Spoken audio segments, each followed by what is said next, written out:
না তার জন্য বাবা তোমার এই দামি দামি জিনিসের প্রয়োজন হয় না। 2 টাকার জিনিসেতেও ভগবান আসবে, হয় যদি সেটা মনের ভক্তি আর 2 ফোঁটা চোখের জল, তাতেই ভগবান চলে আসবে। কিন্তু আমরা দামি দামি মন্দির করে দিন না কেন, পাথরে বসিয়ে দিন না কেন, বড় বড় চূড়া করে দিন, ভগবান কিন্তু তার মধ্যে প্রবেশ করবে না। এই আমার কথাই বলছি মা। কদিন আগেও আমি ভেবেছিলাম যে ইচ্ছা করলেই ভগবানকে পাওয়া যায়, কিন্তু বাবা না। আমি ভেবেছিলাম শুধু ধনীর ঘরেতেই হয়তো ভগবানে বাস করে, কিন্তু না মা। আজকে আমি যে বাড়িতে আছি, পরের বাড়িতে থাকি, 2 দিনে হয়তো দুবেলা খেতেও পাই না ভালো মতো, কিন্তু আজকে আমার বাড়িতে ভগবান চলে এসেছে। কত সাধনার ফলে আজকে ওকে আমরা পেয়েছি। মানে আমরা নিজেরাও বুঝতে পারিনি যে গোপাল সোনা আমাদের ঘরে আসবে। অনেক স্বপ্ন দেখেছিলাম গোপাল নিয়ে আসবো, কিন্তু বাবা মনের আশা পূরণ করতে পারিনি। কিন্তু কদিন আগেই দেখলাম কোথা থেকে ভগবান নিজেই পয়সা জোগাড় করলো, নিজের জিনিস নিজেই জোগাড় করে নিজেই চলে এসেছে।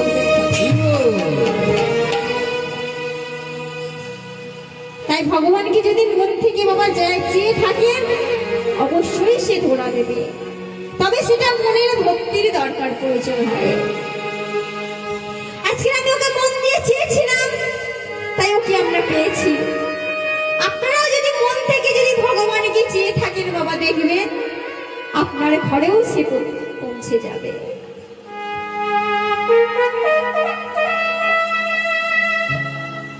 তাই বলছি কি, তোমাকে একটা 8 বৎসরের বালক,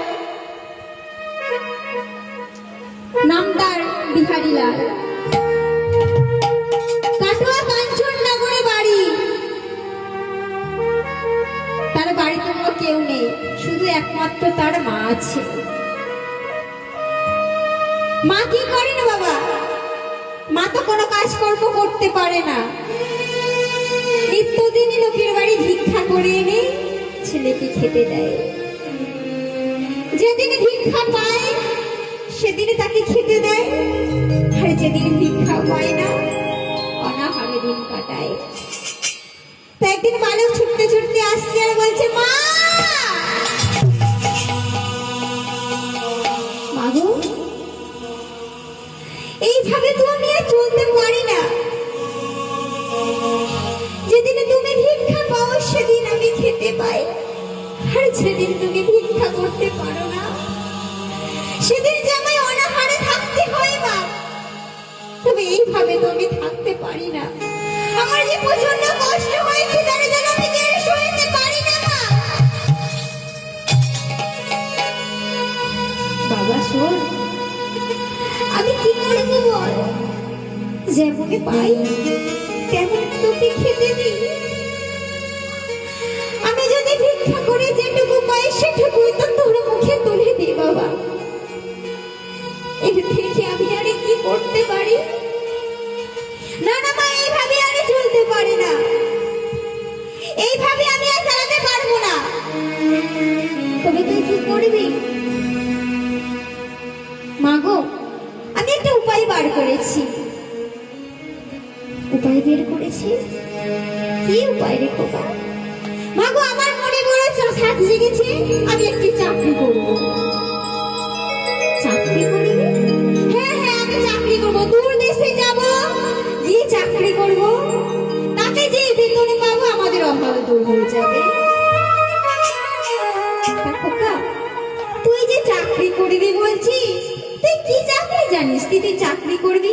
তুই একটা তো গোয়ালার ছেলে, গরু বাছুর চড়ানো ছাড়া তার কিছু পারিস না, তুই কি চাকরি করবি?